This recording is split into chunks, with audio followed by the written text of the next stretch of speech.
Olá, meu querido estudante, tudo bem? Nesse vídeo de hoje nós vamos fazer algumas aplicações do Teorema de Pitágoras.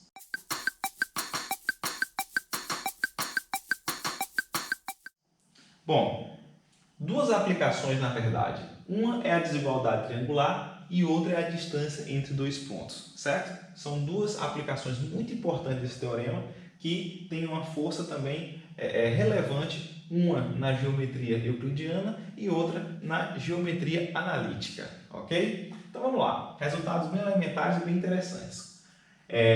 O que diz a desigualdade triangular? A desigualdade triangular garante que, se eu tenho um triângulo, né, ABC, e a soma das medidas de dois quaisquer lados do triângulo é sempre maior ou igual que a medida do terceiro lado do triângulo, certo? Então aqui em particular eu estou ilustrando a situação onde o A é o maior lado, que é, na verdade, a situação mais interessante, né? Se eu demonstrar isso analogamente, eu posso demonstrar todas as outras, certo? Então eu vou considerar apenas essa situação. Item 2, né? A igualdade vai ocorrer se e somente se A, B e C são colineares, ou seja, se A for igual a B mais C, a conclusão que eu chego é que A, na verdade, está entre B e C. Então, não é um triângulo, é um segmento de reta, certo? Ou então, em um certo sentido, eu posso considerar como sendo um triângulo degenerado. Muito bem. Então, para mostrar o item 1, a gente vai partir do Teorema de Pitágoras, né? E para utilizar o Teorema de Pitágoras, a gente vai fazer uma pequena construção. Eu vou tomar aqui a altura relativa à base BC, certo? Vou chamar aqui de H esse ponto.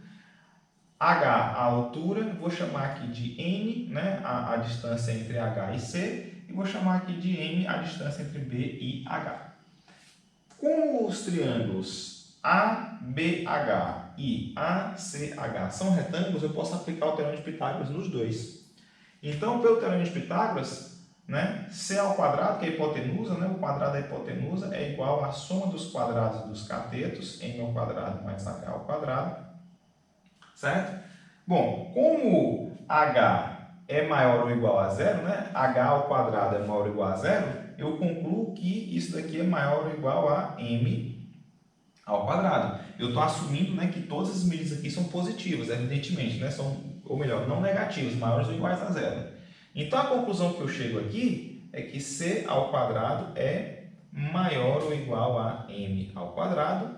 Eu posso, então, né, como a raiz quadrada ela é uma função crescente, então ela preserva a desigualdade, eu concluo que c, né, a raiz de c ao quadrado, que no caso aqui vai ser c porque c é positivo, é maior ou igual a m, certo? Porque m também é positivo.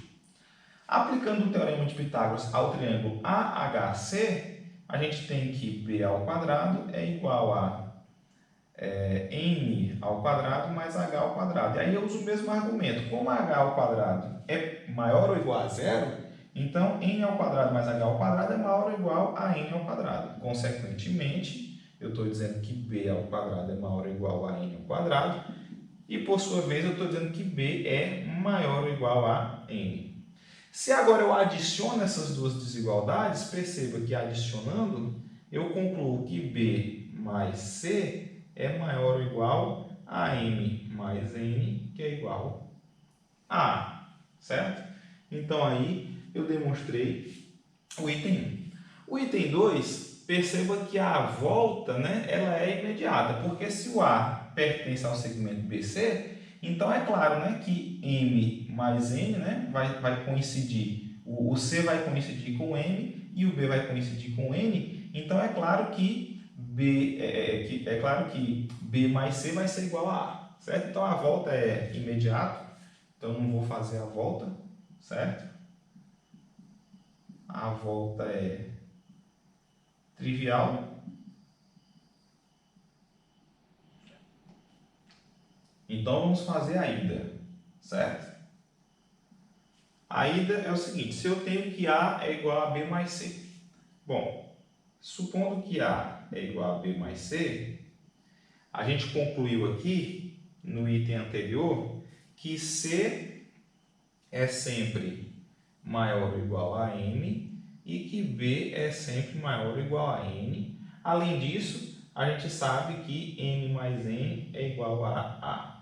Confrontando essas três informações e mais essa hipótese aqui, né? Se M é menor ou igual a C, se N é menor ou igual a B, se M mais N é igual a A, mas se B mais C também é igual a conclusão que a gente chega, né, a partir dessas três aqui, né, é que B é igual a N e que C é igual a M. Concorda? Porque se esse é menor ou igual a esse, se esse é menor ou igual a esse, mas a soma dá igual, significa que cada um tem que ser, né, igual aqui. O N tem que ser igual a B e o M tem que ser igual a C. Bastaria eu concluir uma dessas duas coisas. Por quê? Porque se eu concluo que N é igual a B, né, então, por essa equação que eu tenho aqui, eu concluo que H ao quadrado é igual a zero. Né? Eu concluo que H ao quadrado é igual a zero. Ou seja, que H é zero. Mas se H é zero, eu estou dizendo que esse triângulo não tem altura. Se ele não tem altura, então eu estou dizendo que o A está no segmento BC. Ou seja, eu estou dizendo que A, B e C são colineares. E isso encerra a demonstração. Ok? Muito bem. Então agora vamos usar o teorema de Pitágoras para calcular a distância entre dois pontos. Muito bem. Agora nesse cenário eu estou aqui no R2, certo? No R cartesiano R, e eu tenho dois pontos cujas coordenadas são x1 e y1, né, que é o meu ponto P, e a outra é o ponto Q de coordenadas x2 e y2. E a minha pergunta é: qual que é a distância entre P e Q? Qual que é a distância entre P e Q? Bom, a maneira de calcular vai ser utilizar o teorema de Pitágoras. De que maneira? A gente vai considerar aqui a reta, né? A reta que passa aqui no ponto de ordenada y1, certo? A reta y igual a y1, certo? E vamos também considerar a reta vertical x igual a x2, né? Então esse valor aqui,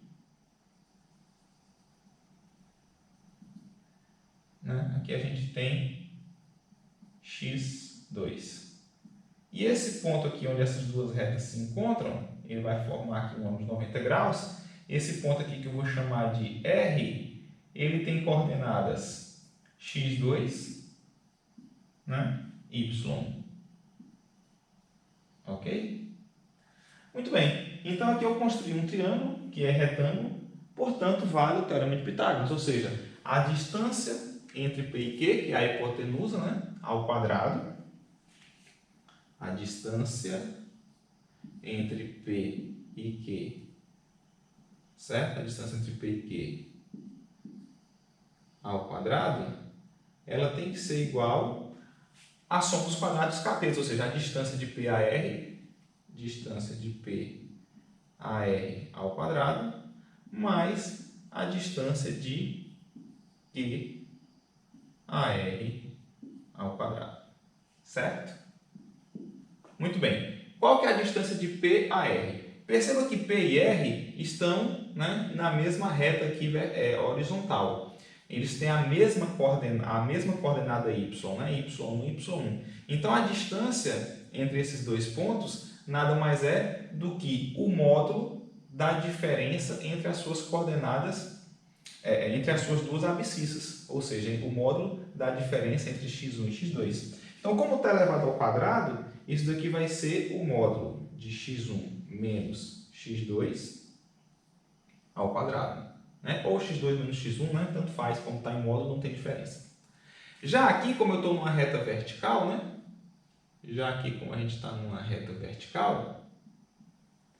A gente tem o Q e o R tendo a mesma abscissa, x2. O que muda é só as ordenadas, y1 e y2. Então, a distância entre Q e R é exatamente o módulo da diferença entre y1 e y2. Então, isso aqui é o módulo da diferença entre y1 e y2. Como está ao quadrado, aqui também vai ficar ao quadrado.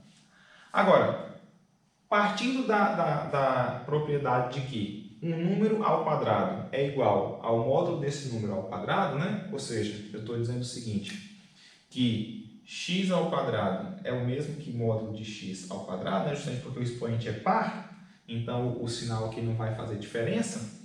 Então, eu concluo que isso, por sua vez, ainda é igual a x1 menos x2 ao quadrado mais y1 menos y2 ao quadrado sem o módulo. Agora, basta eu extrair a raiz quadrada. Então, a conclusão que a gente chega é que a distância de P aqui nada mais é do que a raiz quadrada entre x1 menos x2 ao quadrado mais y1 menos y2 ao quadrado. E esta é a fórmula da distância entre dois pontos no plano, ok? Muito bem. Então, com isso a gente finaliza a nossa aula de aplicações.